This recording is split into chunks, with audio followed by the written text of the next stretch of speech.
The Magic Mike Show, where you hear the experts speak. The Magic Mike Show. Tune into the show every week. The Magic Mike Show. You can trust the show is the bomb because it's being brought to you by RacingDudes.com. What's up, everybody? I'm Magic. And a Mike. And this is the Magic Mike Show, episode 572. Mr. Somich. Big old Breeders' Cup hangover. Huzzah! Woo! No kidding. Sunday, I was in Sunday afternoon from 3 to 6 in the studio in FanDuel. And let me tell you, everybody gassed out. Absolutely gassed out. You could feel the energy or the lack thereof in the room as I rub my eyes here. But yeah, overall, what were your thoughts on the Breeders' Cup weekend? I thought it was a phenomenal weekend. First out, got to give a shout out to Tyler Hoffman and Dr. Tang. Ran 3rd and 13th in the BCBC over the weekend. Yeah, so I knew Tyler was like 9th after the first day or something like that. Yeah, it was fun. I was on VSiN while the final couple races were going on, and I got a call at one of my breaks, and right before the last race, because they were both still in it and trying to figure out how to make a move. And so it's kind of like that Who Wants to Be a Millionaire phone a friend moment where we had 2 minutes to talk through everything. And luckily they came up with the right choices. Tyler had a $2,000 exacta in the last race, 3-8 that paid $100,000 that moved him all the way up. And Doc just missed the last, but had a $10,000 shove on Moira to get him up into the contention. So great job by both of them. Takeaways from the weekend. First off, want to give Del Mar some props. Phenomenal job on that dirt track. It was fair. One thing that we've talked about in other Breeders' Cups is how it can be a conveyor belt, and the way that they set these tracks up is that speed does very, very well. You could win on the lead. You also could win from off the pace, and that is what you want to see on these big days. Is those type of tracks where you feel like really whoever you liked was able to come through for the win. And then the other thing I want to say, and this is something that day one stood out to me, and day two was absolutely glaring. And I think it's something we should move forward with. As we see more of these, we see a ton of European horses now, right? It feels like we are seeing more specifically on the turf sprints, other places where they are some of the top contenders in the race. European speed specifically did atrocious all weekend on the turf. And I think that's something to look forward to, because if you had horses that wanted to go gate to wire or were forwardly placed in European races and winning those races, translating that over to the U.S. speed on turf makes it extremely difficult for them. And what we saw was consistently with these European horses winning, they were doing so coming from off the pace. And even if you look at like the Breeders' Cup Filly and Mare Turf, we saw an American horse win More Than Looks. He came from off the pace, right? And so he, again, all that European speed set up for these European turf horses to come from off of the pace. I thought that was one of the resounding things. It made Rebels Romance win look even better. Roshan Park run second, but Rebels Romance and Moira, really the only 2 horses that were relatively forwardly placed at any point in those races to be able to win on the turf. Moira came more middle pack. Rebels Romance, we were live when that race went on, and I was shocked by where he was sitting early in that race. So for him to be able to win the turf with that specific setup, I thought was really impressive. But I was fortunate enough to get to both of the bombs in the Euro Turf sprints, and they were both because that was the European that was a closer, not the Europeans that were on the lead. And so I think moving forward and looking into next year, where Europeans want to sit on the turf course, I think can be extremely important in the Breeders' Cup again, because if you can really narrow down the Europeans, if you can cut half the field, it makes it a lot easier to end up with the winner and at a big price as well. So that was the one glaring thing that really stood out to me this weekend. What about you, Magic? One thing I'll actually tip the cap to our good friend Caleb Keller, because he pointed this out. He was the first person I heard mention this, was that horses that had previous experience at Del Mar and that were kind of based there and used to that track, especially on the dirt, they were holding home court really well. But even like Johannes almost winning the mile, like I said before the race, I was like, he's kind of like smooth, like straight, and kind of how he's campaigned. He's like, he's the best in California, and when he'll show up against the other horses, he's close but just misses. And that very much was a smooth, like straight effort. But yeah, California-based horses, because it's so hard to ship like into Del Mar because it's a deeper track and the turf course is a different configuration that a lot of these horses are running with that chute, the tighter turns. So horses with experience at Del Mar did very well. And because we're going back again next year, I wonder if that'll change a few people's tendencies with those. If they'll ship in maybe for a month or 2 months before, maybe they'll ship in at the end of the meet, for like the big Pacific Classic or closing weekend races, and then just stay in California, Barrio did that. He shipped out very early before the Breeders' Cup and trained up for the Classic of Santa Anita, and that worked well for him. Yeah, we've always known Del Mar kind of a Del Mar, Saratoga to me are two. I guess Keeneland sort of. You can say horse for course is just wild, like how important it can be, specifically over the turf course at Saratoga and the dirt at Del Mar. If you like it, you love it. If you hate it, you don't. And that definitely plays a part of it. I know someone said, Shadi said Japan was so disappointing. I agree. It feels like maybe Japan was a little too hyped, and I'm guilty of that. I thought that we were going to see from Japan, so I'm taking my licks in that one as well. I thought Forever Young ran huge. I thought that Fierceness and Sierra Leone just ran better, and that happens sometimes in horse racing. But yeah, outside of Roshan Park, who closed for second, there really wasn't much of a Japanese presence. I was disappointed by Remake in the sprint. I thought he was going to run significantly better. The 2-year-olds were disappointing. My one in the last on Friday ran okay, but didn't really have a kick when they turned for home. And the 8 horse that you really liked, that was a turf sprinter, 2-year-old turf sprinter from Japan, his race was over at the break. They didn't. He was not rushed up, and as soon as he wasn't in that early part, it was just over. So to me, there's there's some give and take there. I don't think it's completely like, oh, it was just a complete failure, but it definitely didn't live up to the expectations we were heading into it. Breeders' Cup back at Del Mar next year for 2025. 2026 hasn't been announced. I know Belmont Park's big renovation is expected to be done in time where they can have a meet leading up to the Breeders' Cup. Their big push is to try and, with this renovation, is to try and host the Breeders' Cup in 2026. And JD making his case for Woodbine where they don't have dirt racing. So yeah. I'm going to say no to that.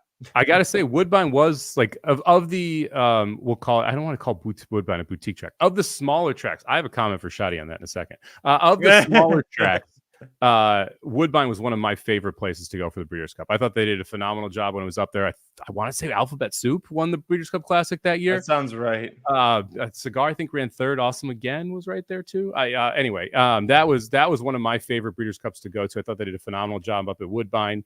So I wouldn't mind if they went back there, but you would need to get a dirt course there, JD, if you wanted to actually have it. Shadi, like pro tip, get your Airbnb whatever now for next year if you're going to go, and you can just walk. Like the one thing I love about Del Mar is you can walk to and from the track. If you go ahead and you get your Airbnb or your hotel room early enough, and you're right on that main drag, you're like a mile and a half from the racetrack.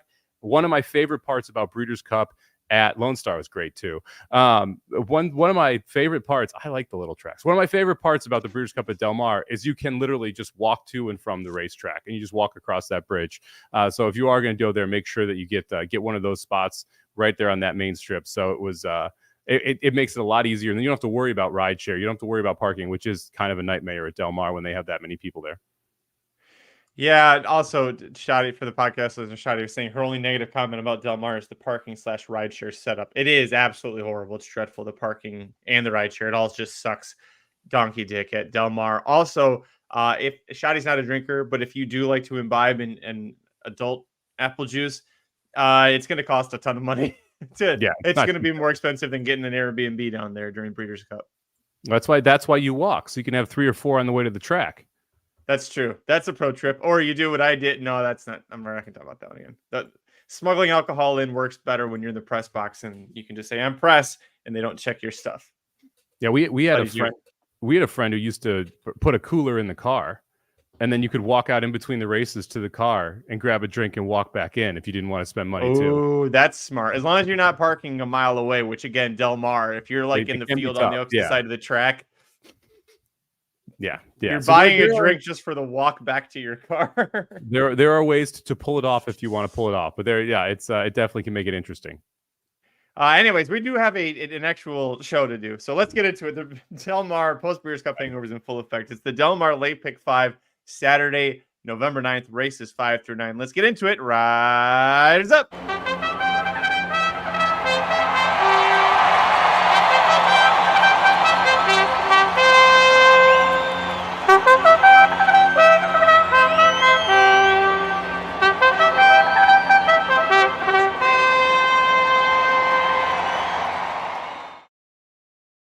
All right, Shadi's trying to say because I said she's not really a drinker.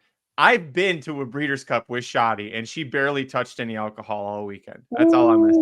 The one Shots chance, the fired. one chance she had to show me that she could drink and hang with us, she was lagging behind my wife, who was taking care of a 2-year-old at the time. All right, first leg of the Del Mar Late Pick 5, Saturday, November 9th. Race 5 is a turf sprint, 5 furlongs for 10 2-year-old colts and geldings. The N1X Calbred allowance level. I like this. We have enough 2-year-olds to just run an allowance race in California. Where'd you go on top? Yeah, who hates the chat now, Shoddy? uh, I thought it was a really fun race. We've talked a lot about Carla Gaines, how she trains horses. She kind of trains them into racing style. The 5, Prince Dulce, almost a single for me in this sequence. I decided to go 3 deep here single later, but I almost singled the 5 horse. I love the build up to the turf here. So you had 2 races over the Del Mar dirt. You have Freysu and Rispoli up in those 2 races, which to me was also interesting because you're getting top tier jockeys to ride a horse that was 18-1, 33-1 in those first 2 debuts. Rispoli stays on for the switch over to the turf, and this horse responded in kind. I thought that effort was phenomenal. Anytime you win a turf sprint by over 2 lengths, that is crushing the field. Like, that is absolutely demolishing them. And Prince Dulce was able to come from off the pace and do just that. There is enough pace in here that I think that you're going to get pace to chase. Prince Dulce also was fast enough early in that race that it wasn't a huge issue. It's not a huge issue if you don't get a ton of pace. I like the breeding for the turf sprinting. I love the fact that we're shipping back to Del Mar here, and we're going to continue this 2-year-old season.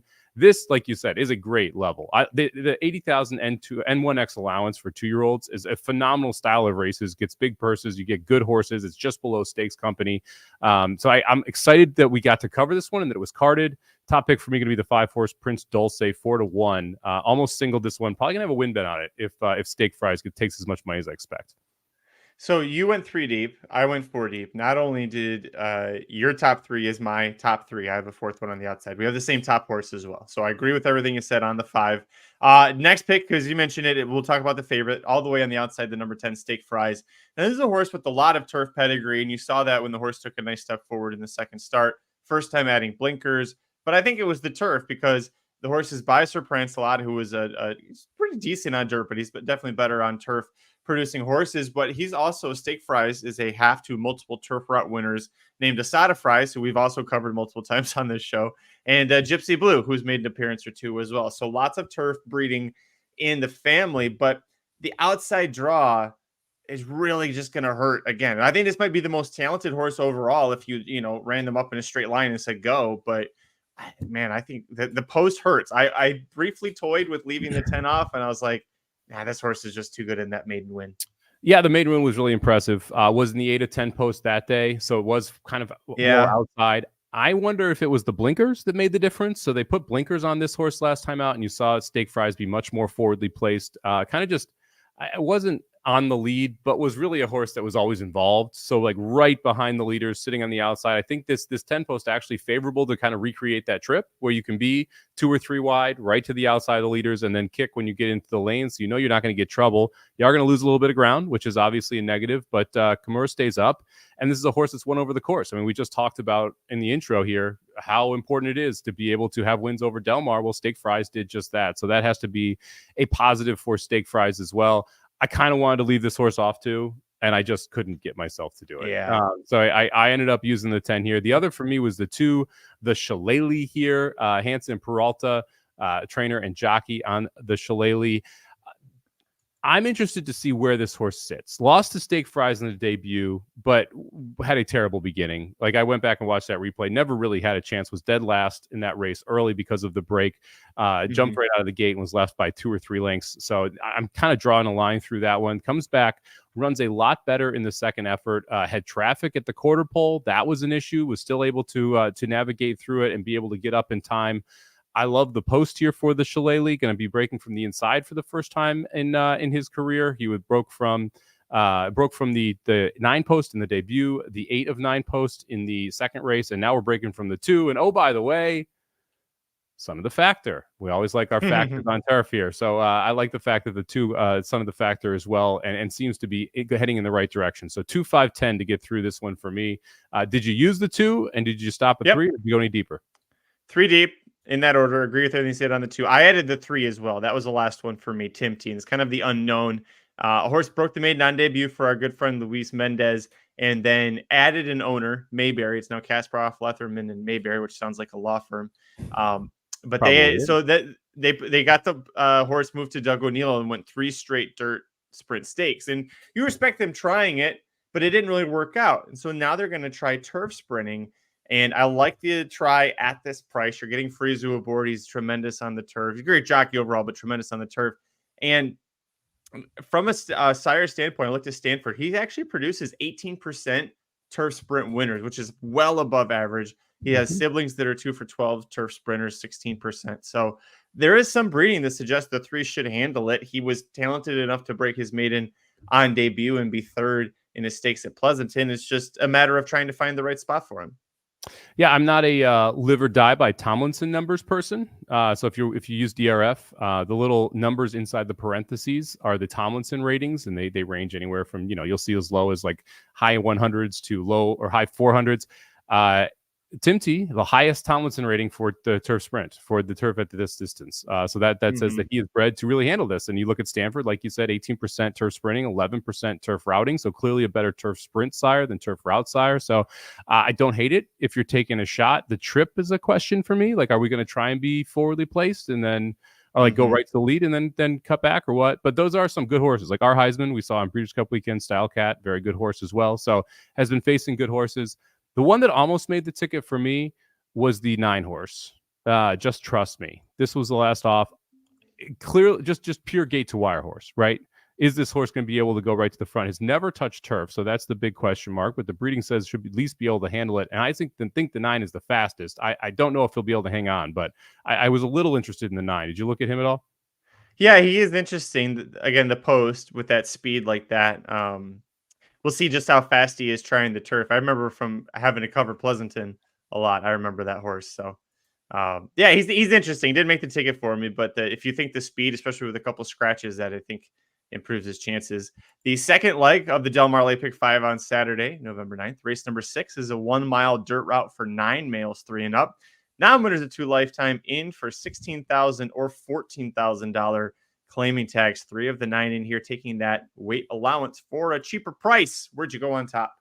If you have an opinion in this race, good on you. I thought this was a mess of a race, to put it lightly. Give me the 2 Bert's Prospect on top here, and it kind of tells you how I feel about this field's dirt potential here. Bert's Prospect has never touched the surface. 0 for 0 on dirt, yet I'm going to take him here, dropping into the $16,000 level. Was successful running in turf races, both a mile and a mile and an eighth. Last time out was the mile and an eighth race. Now we're cutting back to a mile, getting on the dirt. The Tomlinson rating has this horse better on dirt than turf, so that's one reason why I'm not as scared off by it. Second one is just when you look through what you kind of project from this field, there is quite a bit of early speed, and I like the fact that Bert's Prospect should be able to sit close and then give it one run. If you look at his turf wins and when he was going the best, that was during the maiden special weight level.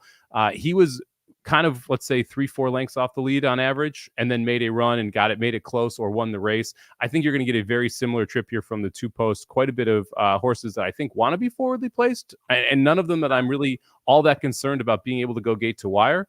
So it's set up interesting to kind of take someone from just a little bit off the pace. So the 2 horse Bert's Prospect, the top pick for me. So between the 2 of us, we have 7 horses. We use 7 of the 9 horses.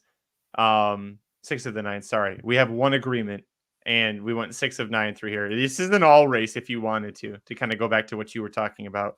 If you wanted to sing, I know, Mike, you got a single later, and it's a understandable single, and then single the 5 in race 5. I mean, you could just hit the all button here in race 6 because it's gross. Top pick for me was the 5 Bowtie Boys, 7-2 for Bowtie Boys, and coming out of a maiden win, that's not something I usually like, but that was the horse's first time routing. So that was good, and was 4.5 lengths clear of third place. But the second place horse that he was just a nose ahead of, Navajo Warrior, came back to break the maiden next out. So it's not like you were just a nose away from beating a horse that, sucked next out. At least the horse you were a nose apart from also won. So that validates that a little bit. Has good forward placing with that route race. Wasn't on the lead, but sat within a couple lengths. And listen, this race is a mess. I'm not going to try too hard to get this done. You're getting Frizu aboard. I think that's an upgrade as well. It was 14.5 lengths ahead of third place. Not 4.5. Thank you. My eyes keep crossing on that. 14.5 lengths. So the two of them blew them out. Now, that being said, they were the two favorites in a $20,000 maiden claimer at Santa Anita on October 4th. So probably not the best field in the world. I can't use the 5 as the favorite. That to me was just like, that was the line. I'm like, nope, I get it, but the 5 has to improve, and maybe we're better second time routing. Totally possible. But the horse didn't run all that well at Del Mar in the 2 efforts there. And going to the bottom level of maiden claiming to get through it, and then going in to maiden or to claiming level with just a 4K break, to me wasn't enough to use this horse at that price. So I understand why you want to use the 5. Wouldn't be shocked if the 5 won this race. Honestly, wouldn't be shocked if anyone won this race. Right.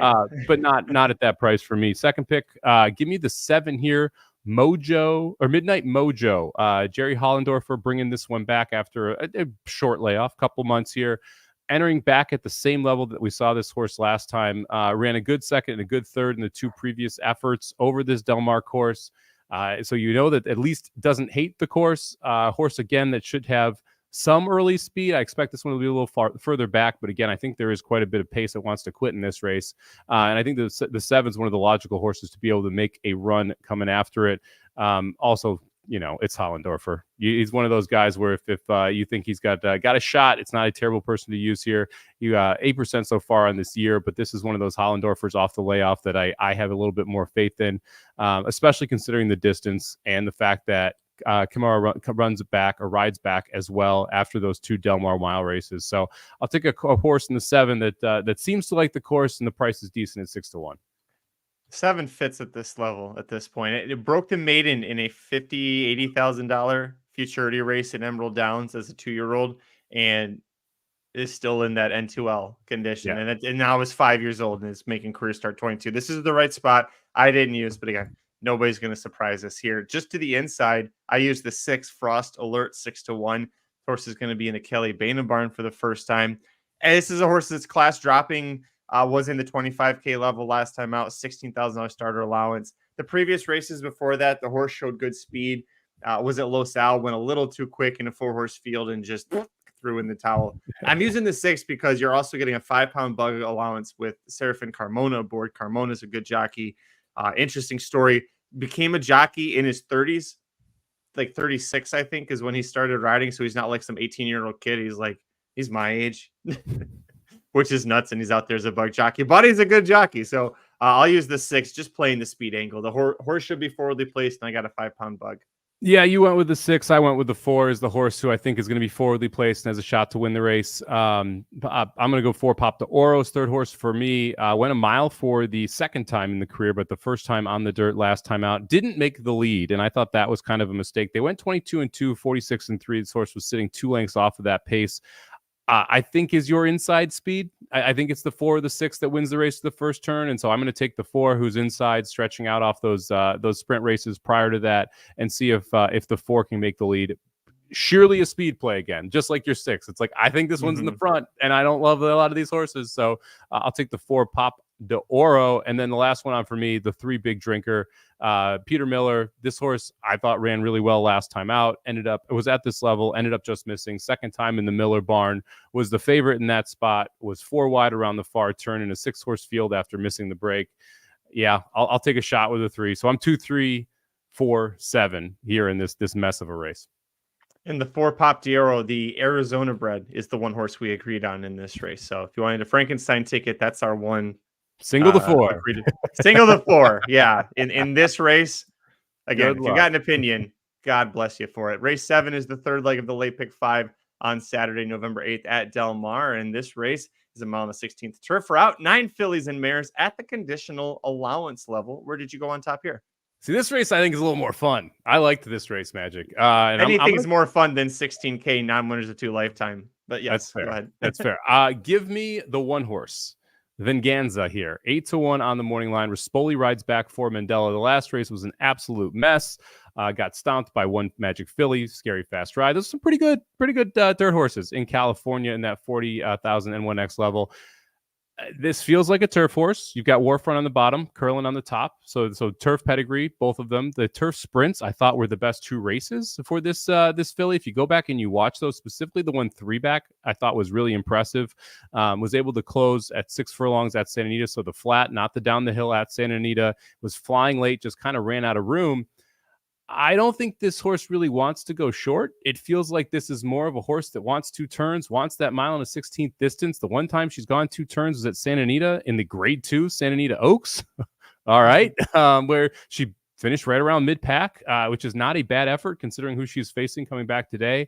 We're getting essentially second off a long layoff. She ran September 2nd. There's a slight layoff between now and then, but that was her first race since March of last year. I think she improves quite a bit. I think she gets the surface she wants. I love the fact that Rispoli rides back, and the trip should be very good as well. This is a horse that's not going to be as far back as those turf sprints because they're going a mile and 16th. So I think the one a lot closer to the pace and sets up very well to be able to get a good trip here under Rispoli. So I'll take the one Venganza here, 8-1 on top. I didn't use this horse, but I remember her dam Avenge. She won the Rodeo Drive, a grade 1 race at Santa Anita, going a mile and a quarter. She won that back-to-back years. One year she was third, barely lost the Breeders' Cup Filly Mare Turf as well. So the turf route breeding is there. The siblings haven't done anything. They have kind of struggled to get to the track, including a full sibling. But this one, if she's going to pop big, it's the turf route angle. So I like it. You're getting the right price. You're getting a good jockey. I didn't use, but kind of on the outside looking in for me. I went with the 7, Shocking Gray is my top pick in here. 7-2 on the morning line. Jeff Mullins trains this one. Hector Barrios is aboard.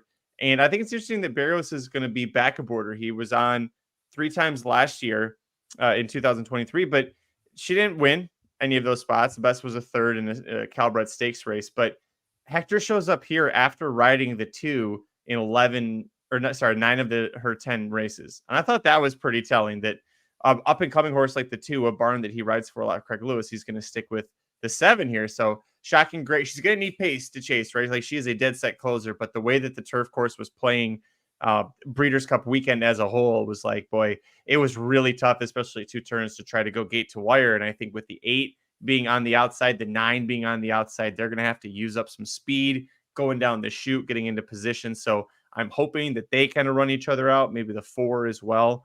And maybe even the 1, the 1 stretching out for the first time on turf. So maybe she shows some speed. So I put the 7 on top, hoping there's a big pace battle. I included the 7. I was 4th on the ticket for me, but that Barrios move and him moving from the 7, from the 2 to the 7, I thought was very interesting because I do have the 2 on the ticket as well. And I kind of like the 2 more, but Barrios flipping over was kind of a head scratcher. The one knock on the 2 would be the 2 times in open company.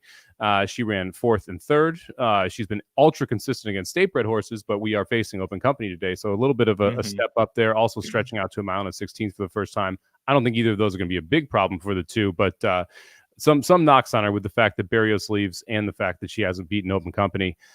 I have a bomb here, Magic. We both do. We have the same bomb. Oh, do we? Okay. Well, I'm interested to see why yours is because mine is not off the form.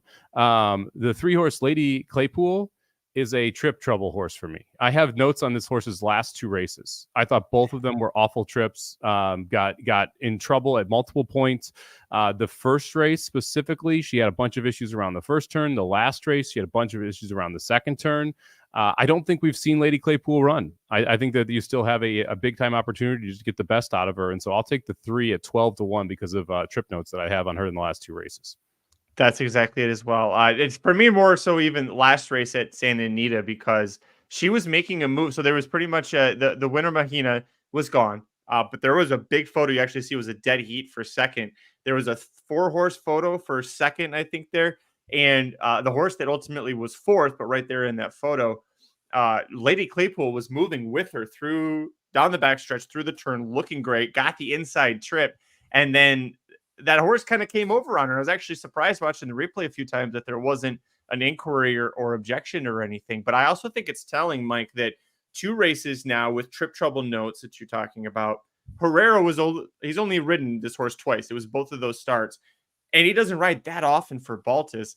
Baltus didn't fire him for those 2 races. So he didn't say it's your fault, I'm getting rid of you, or your fault. Yeah. He keeps Herrera aboard. Herrera's a good young jockey. So I thought that was an interesting little tea leaf reading as well.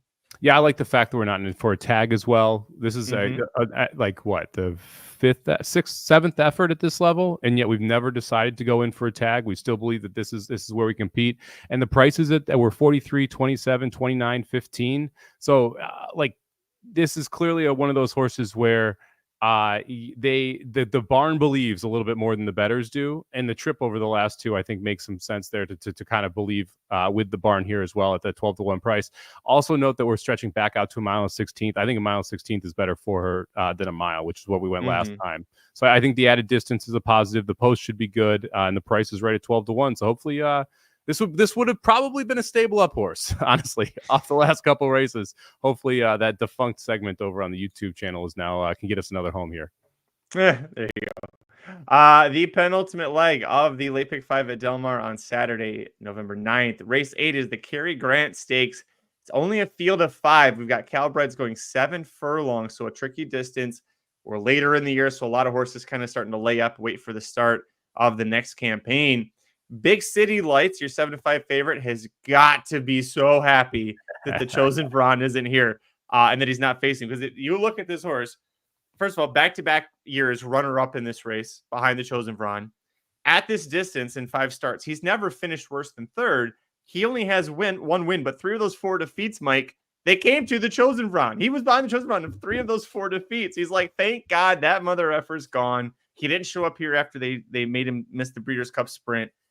So top pick for me, and I know he's your single as well. Yeah, he's my single here, and this is like, I get it. Mana Rose, the 1 horse 8-5 on the morning line, looked awesome 2 back sprinting.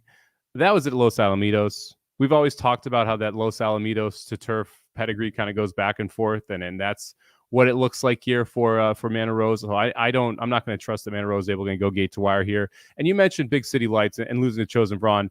If you just assume all 4 of those are wins, this is a horse that won at 1.8 or 7 straight races, and that includes a grade 3 in the Palos Verdes at Santa Anita. Jumped up and faced grade 2 company the last 2 times out. Triple Brennan and the Pat O'Brien. Wasn't embarrassed. Like right. ran 3rd in both of those races, including losing to Chosen Brawn again in the last one.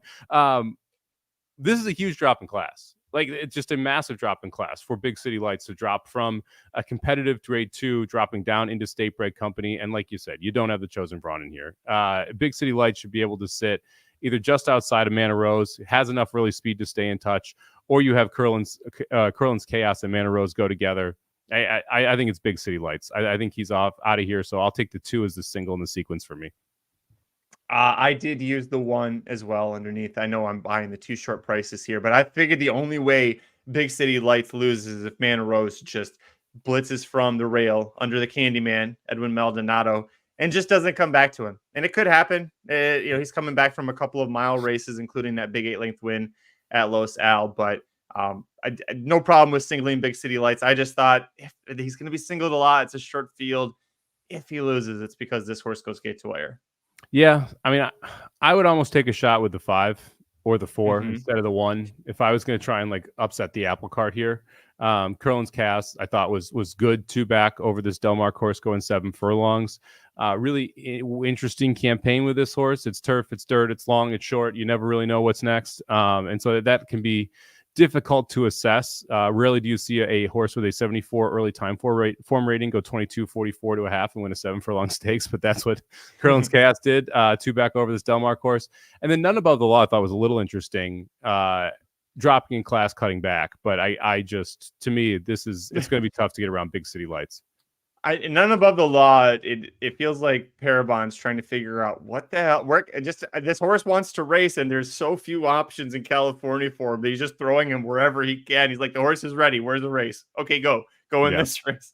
Mile and a quarter, 7 furlongs, turf, dirt. I'm sorry, Jorge. I know it's tough. California doesn't have that many options for you, but we got plenty of betting options in the 5th and final leg of the late pick 5. Race 9 on Saturday, November 9th. It's a mile turf route, 10 males. The Callowbred conditional allowance level, and 4 horses in for the optional $20K price tag. Which one is your top pick?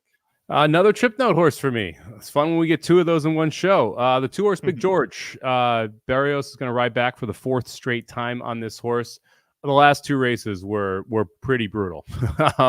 The 1-2 back, just all kinds of traffic, never able to really go. Then last time out, had I saw 2 checks. The form says 1 check, and then it went 3 wide and was able to close just a boatload of ground late, but not quite get up. I'm going to trust that Barrios can get this horse through clean, and if so, I think you got a big shot here because there is quite a bit of early turn of foot here that should set it up well for a horse running late. So I'll take the 2-horse Big George 9-2 on top off the last 2 trips that were bad. They were bad. I had this horse third, and I went too deep. I didn't want to use them again. Couldn't do it. It's fair. No, I mean, it's a closer. We talk about these trip notes. It's sometimes horses get themselves in trouble. Yeah, he's got the talent. It's just a matter of getting there and finishing the job. Top pick for me. We agreed on one horse. It's not this one. It's the 5. Enjoy It Straight 5-1. This horse likes the distance. He's 2 for 5 at a mile. I can handle Del Mar's turf course. Got the win 3 back. Going a mile against starter allowance horses. It takes the blinkers off. He's got a lot of speed, and I didn't see a ton of speed in here for this level and for what's going on. I mean, the 1's going to be dropping back to 2. He's going to drop back to 3. I don't trust. I mean, he's probably going to go to the front, but I don't trust. I think that the 5 can sit right there with him. And if you look at some of his better races, including back on March 22nd, when he was still with Mark Klatt, he actually sat off and was like, he liked to have a little bit of a target. So a couple of his more recent wins came doing that. So I think it's a good move. I'd like to see him get the job done. He's back against Calabreds for the first time since that win on March 22nd. Yeah, I struggled with this horse because the back class clearly says good enough. That was all in the Mark Klatt barn. The 4 races in the Peter Miller barn, I don't think are good enough to win this one. And so it's can we get back to a little bit better than that Miller Brace 3 back? Can we get back to the Glatt form? That definitely makes the 5 a contender. I just decided to go elsewhere. Although, like Rispoli, this is one of the one where if it wins, I'm going to be like, I should have had that. If I get through everything else. Second pick for me, I'm going to go ahead and agree with Shotty here. Don't fight the Fed, baby. I'm sad it's not front run the Fed, but we'll take Don't Fight the Fed here, the 4-horse. 4-1 here on the morning line. This is one of the ones I think is going to be forwardly placed, but not on the lead. If you isolate the turf races, they are very good, especially that Del Mar race against $20,000 state bred company. Now we're dropping in for a tag for the first time. Has lost as a favorite to some of these in here. That's a little bit concerning, but I do think that's a very good trip with tactical speed. I wouldn't be shocked if the 3, the 4, and the 5 are the 3 horses that kind of go out there and press the early pace. We'll see what they end up with. But based on the way that the turf course is played, it's hard for me to take someone, either the 3 or the 5, that I think is going to be on the front end. So I'll put the 4-4-1 here in the second. I had that horse 4th. We saw this race very similarly, just kind of have horses in different spots there. As I mentioned, we agreed on one horse, and it's the number 7. Takes 3, 7-2. So a bunch of different numbers there. Mike Pipey back to training. I didn't realize that Francisco Garcia was his assistant and had taken over the barn. I thought Pipey retired, but he said, nope, I'm coming back, and I'm going to do that with Takes 3. I'm back, baby. Listen, if you forget every race, the first was 4 starts there on the page. Start at February 25th. You've got a horse that if you ignore the stakes race, you have 6 starts with 2 wins, a second, beating a neck, 2 thirds, and a good 4th. That 4th came behind Curlin's Chaos, who we talked about is going to be the Cary Grant Stakes race earlier on the card. 1 1/8 for the stakes race, probably too far for him, though decent finish there to get up for it. And then all these other big efforts. I think he fits perfectly. He's a closer that just kind of sometimes needs to get that right trip, but he's not a dead closer. Like, he's coming from probably the front of the back half, if that makes, I don't know what you would call that. Stalking, a deep stalker. Deep maybe. mid-pack. Deep mid-pack. Anyways, yeah, so that's why I like the 7. I think that the trip is going to be perfect for him in this spot. It's just a matter of, getting up there. Does he win by a neck or does he lose by a neck? Yeah, I use the 7 as well. Just a very, very logical horse. You made the case for it. It has been at this level and been in contention the last 3. If you go back to the maiden special weights, has improved since those 2. Wish this horse had won one more time, but then we wouldn't necessarily qualify for the level, so I kind of get it there. Like Sid, the board doesn't always like to win. That was my biggest concern. But yeah, it was 2, 4, 7 for me here. Doc mentioned the 10 horse. 10 Brazenly. 10 would be the fourth horse on for me. This was the last horse off my ticket. So I did like the 10 a little bit too, Doc. Main reasons, exactly what you said. This is a horse that was 2 to 3 wide on the first turn, 4 wide on the second turn. Never saved a lick of ground, first time turf, and ran well. Now we got second time turf. Don't love the barn. That to me is one of the knocks here. But I wouldn't be shocked if this horse steps up. Also note this horse debuted, or I'm sorry, that didn't debut, but this horse has run on turf 4 times and never hit the board. So it's not second time on turf; it's just second time in this cycle, right? So that was the main knock for me. It's like, yeah, I could get excited that the 10 can handle the turf, but we've already had 3 efforts before that one. None of them were great, so it kind of kept me away from this horse. But I do think it's a little bit interesting here because if you run to the dirt numbers, this is your best horse in the race. It's just a question of can you translate those dirt numbers to turf, and so far in the career, he's not been able to. Brazenly comes out of the Pleasanton Mile, which if I told you at the start of the summer that was going to be one of the most impactful races in California, you'd think I was full of shit. Lamas, that was his 4th straight win. He just had won a grade 3 race before that. He got 5th in the Del Mar Mile, which is a grade 2 race, and then won a dirt stakes out of that. Second place in that race was Mixto. Mixto was the winner of the Pacific Classic next time out. You had a horse that was last in that race, Zeus's War. He was 3rd on the Breeders' Cup Friday undercard race. Like, he was behind Brazenly. So I didn't use Brazenly, but the Pleasanton Mile, every time I see that race, I'm like, God, there's another horse from that race that might have a good chance in a big future. It's weird. The freaking Pleasanton Mile, Mike.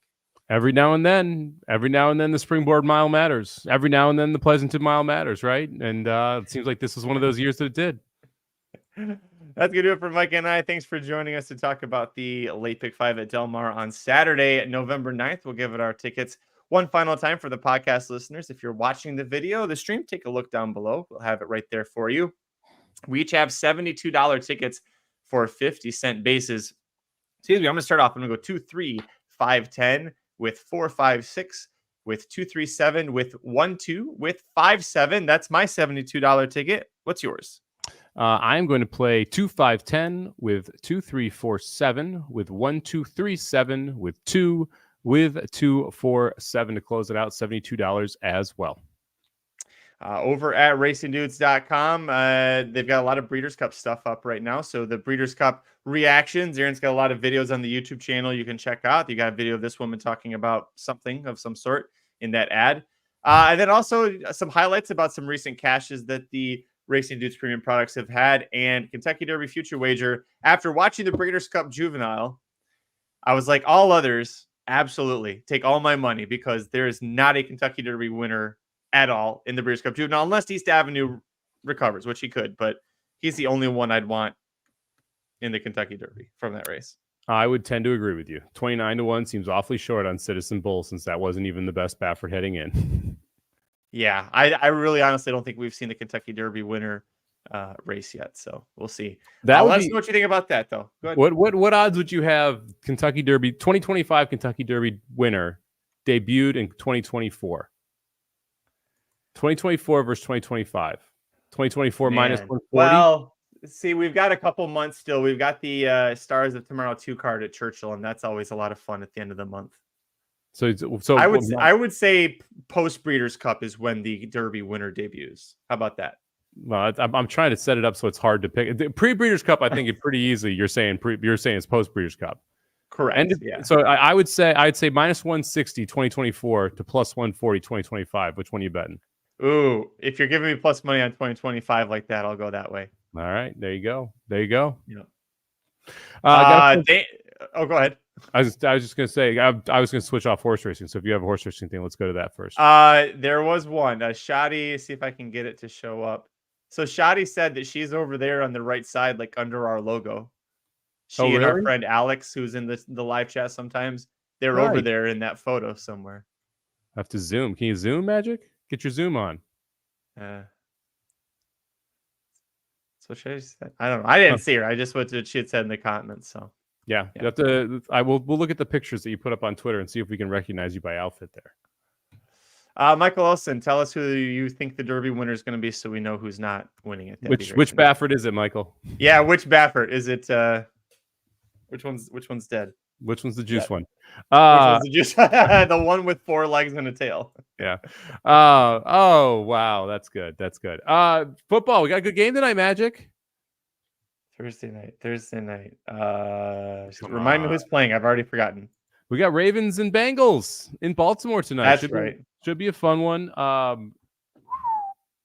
I kind of want to lay it with the Bengals or with the Ravens here. I think the Bengals defense pretty bad. We'll see if T. Higgins able to go. I haven't looked at the final ins and outs. I do love a prop. Keaton Mitchell. He's back as well. He's coming back tonight. He is the thunder to the lightning in this Baltimore backfield. Justice Hill is going to be the pass catching back. I think you're going to get 4 to 5 carries out of Keaton Mitchell, and his rushing yards total is sitting at a paltry 13.5. with a very good offensive line from a rushing perspective and a very bad defense to stop the run. So give me Keaton Mitchell over 13.5 rushing yards. Lean toward the under, lean toward Baltimore. Haven't played either yet. How about Lamar Jackson's under rushing yards? Because he's had those knee injury issues. He's been missing practice. It's a short week. When you got Derrick Henry and you're John Harbaugh, do I risk my MVP quarterback unnecessarily or give it to the fucking freight train that's still in the backfield? I think under, was it 48.5 right now in the FanDuel Sportsbook is what I would do. Yeah, you got 48.5, as low as 46.5 in some places. So it's a two-yard difference there between Lamar Jackson's rushing total, depending where you look. You got to, like, the one concern about, like, Lamar Jackson, I agree with you. I don't think we're going to see as many designed runs.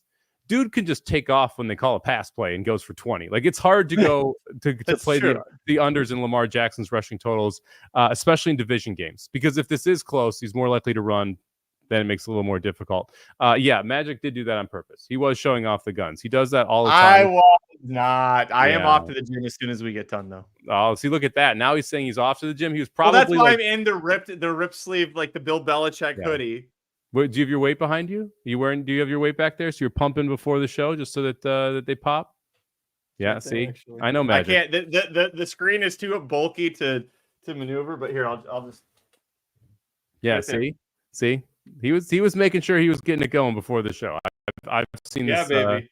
I've seen this one before. This is the classic Magic move. It's only been 6.5 years, right? We've been doing this. You know.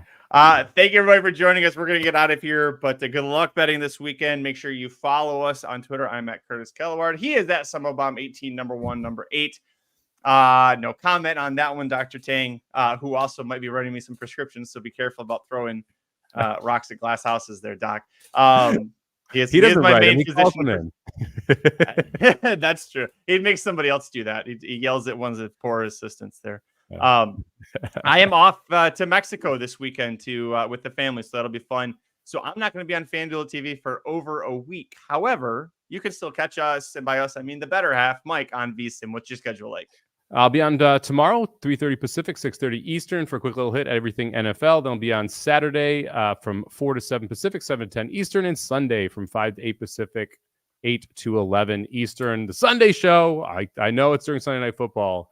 Great second screen experience because we've been absolutely killing it with in-game props, specifically halftime props on receivers. And then I bet 5 games, Magic, 5 games on last Sunday. All of them, we've got a better number than what's currently in the market. So hopefully we don't end up with CLV trophies. We actually cast some tickets, but we'll see how that goes. Doc says stay away from the oysters and don't get hepatitis. I forgot the second I. Hepatitis. I won't get hepatitis in Mexico. I promise. Yeah, that's good. No hepatitis. Good. No comment.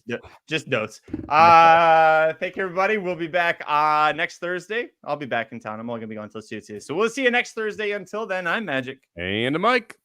Good luck this weekend.